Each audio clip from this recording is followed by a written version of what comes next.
Scott, it's a delight to see you again. And I'm looking forward to our conversation about the Arctic and climate change and your new book, Threats to the Arctic. But for the benefit of those who don't know you, would you like to tell us a little bit more about yourself and why you are so passionate about the Arctic and climate change? Yes, thank you, Stephen. I started out as a graduate student at the University of Colorado in 1976. I started my PhD project on 2 sites in the Arctic of Canada, 2 paleontological sites. And I've really been working in the Arctic off and on pretty much ever since. So that's more years than I care to count, 40 plus years of work in Alaska, Canada. And I just fell in love with the place. It's the Arctic has some unique qualities of just the environment, the air, the ice, the tundra. I love it. It's a wonderful place. When I started, it was really one of the few unspoiled regions left, at least in the Northern Hemisphere. That's changing now, and that's really the motivation for me wanting to tell people about what's happening, because it is remote and 99% of the public will never get there and may know very little about it. And so I wanted to let people know what's happening. And when we met in Virginia Water, you were a professor of Quaternary Science at the University of London, Royal Holloway. Is that right? That's right. Yeah, I was there from 2000 to 2017 and continuing study on insect fossils. I branched out a bit since I was living in London to work on archaeological sites around London and so forth. But I always, my heart was still in Beringia and northwestern North America, the Bering Land Bridge, etc. So yeah, my research interest has always been focused on the North. So tell me, why is the Arctic important to global change? Yeah, this is something that I think the general public has not come to grips with, because you almost have to have a degree in climatology for this to make sense. But the Arctic amplifies climate change for the rest of the world. So if, for instance, if you have a 2-degree increase in temperatures in the mid-latitudes, like let's say England or northern US, that's going to work its way into a 4-degree change in the Arctic. And a lot of that has to do with sea cover of ice. When the Arctic was in its sort of undisturbed state, you had ice cover over much of the Arctic Ocean for most of the year. There was just a brief window of a few weeks when the waters were open. Now the waters are becoming open, every year, a few more weeks at both ends.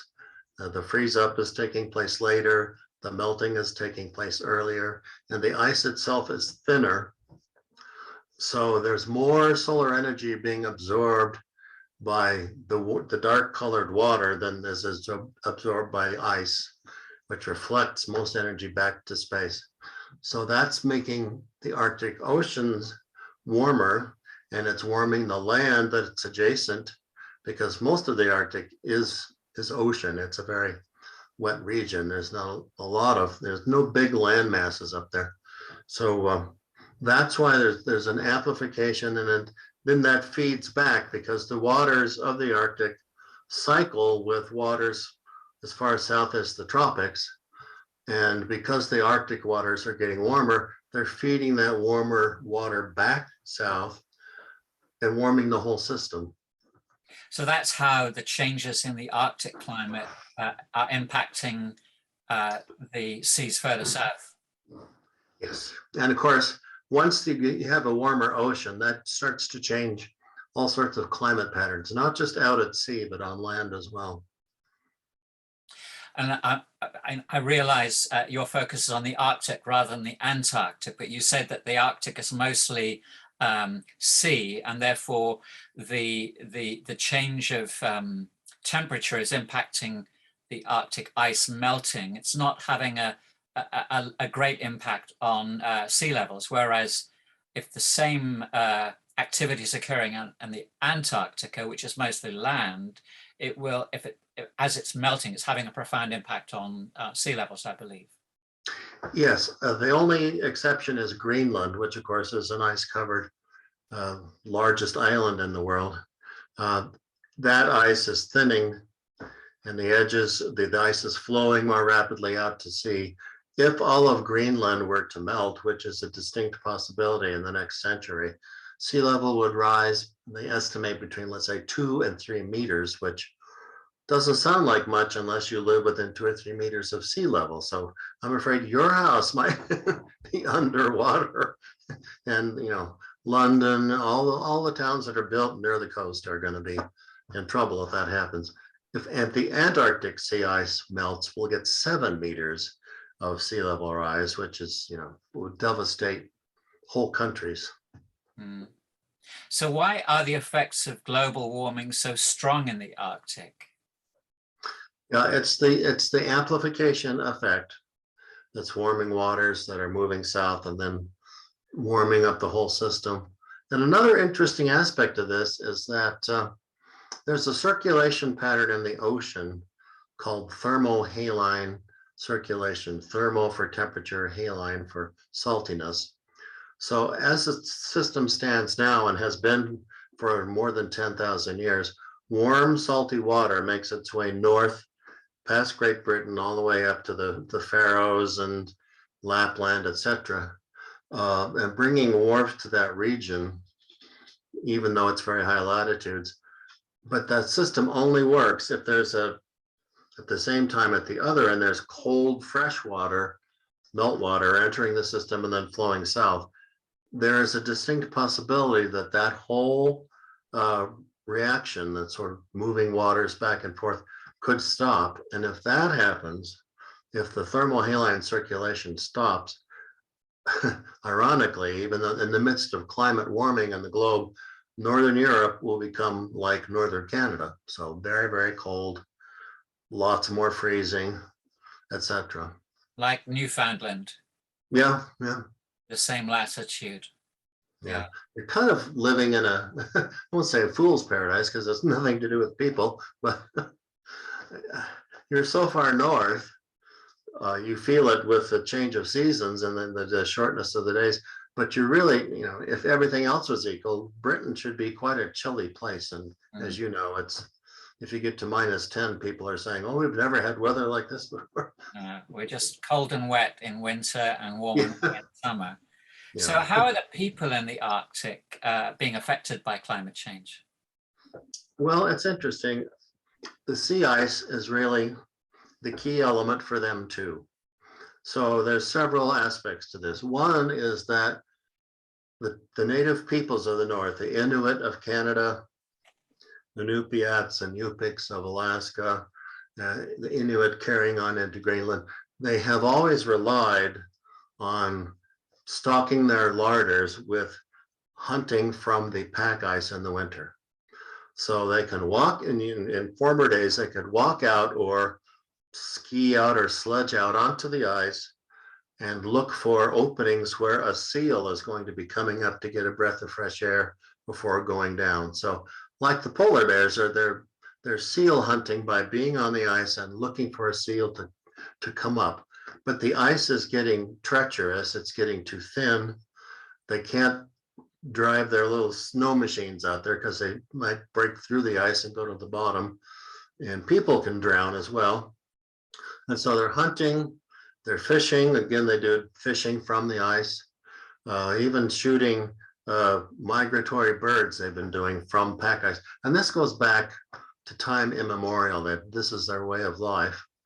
And even whale hunting is associated with the pack ice. So when the pack ice goes, their lifestyle is going to disappear and they're going to have to rely on food from outside of the North, which they're not used to, they don't do well with, tends to give them lots of maladies when they eat the white man's food, so to speak.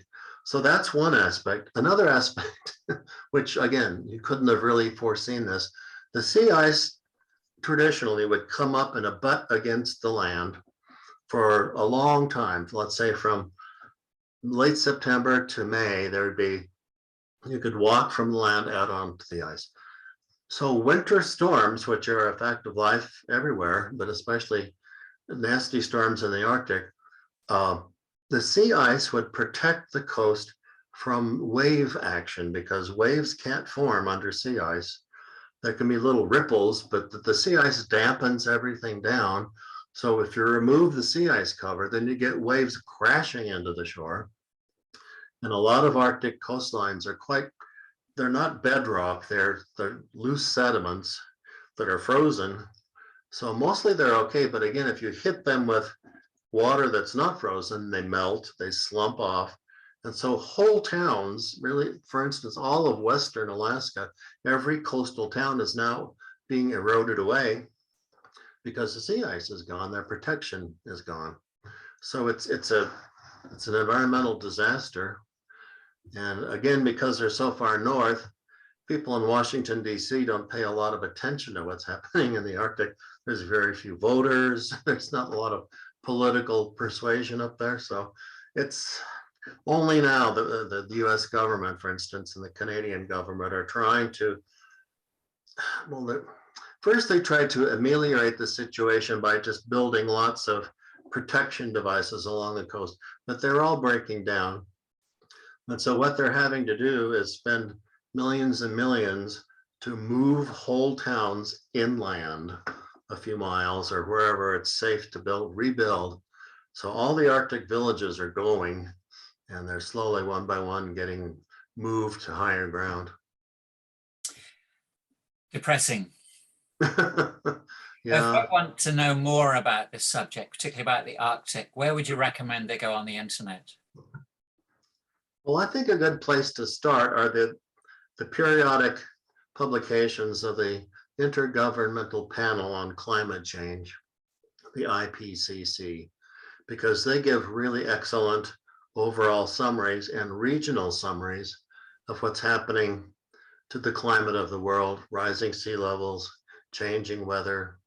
And they've been putting out excellent Arctic information as separate publications for several years now that are very detailed and give access to the broader literature if people want to explore particular venues. And also there's a US government agency called the National Snow and Ice Data Center, NIDC, which again, just focuses on the Arctic and provides up-to-date information on things like the pack ice, when it's melting, when it's freezing, what's happening with the Greenland ice sheet and so forth. Thank you.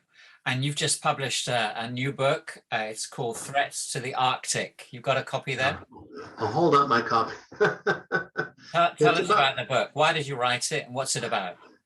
Yeah, I wrote it, as I've been saying, about just as a passion to try to get people to think about the Arctic, to take action, to be more understanding of what's happening there, not to people, to the environment, the tundra, the wildlife, the birds, the fish. Every system up there is being affected by climate change. And then there are some also geopolitical elements. Because the Arctic is potentially melting off, countries like the US, Russia, Scandinavia, and even China are taking more and more of an interest in Arctic military capability. And so the countries that have an Arctic coast as a part of their country are beefing up shipping, their navies are beefing up Air Force capabilities, are running exercises over the North Pole, things that really hadn't happened before because there was nothing, they couldn't get a foothold too far north.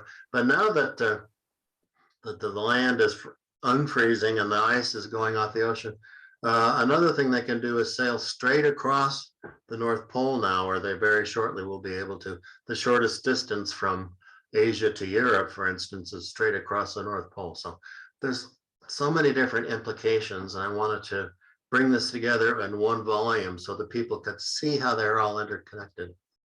So if folk want to get hold of Threats to the Arctic, it's published by Elsevier, yeah, they're a Dutch publisher.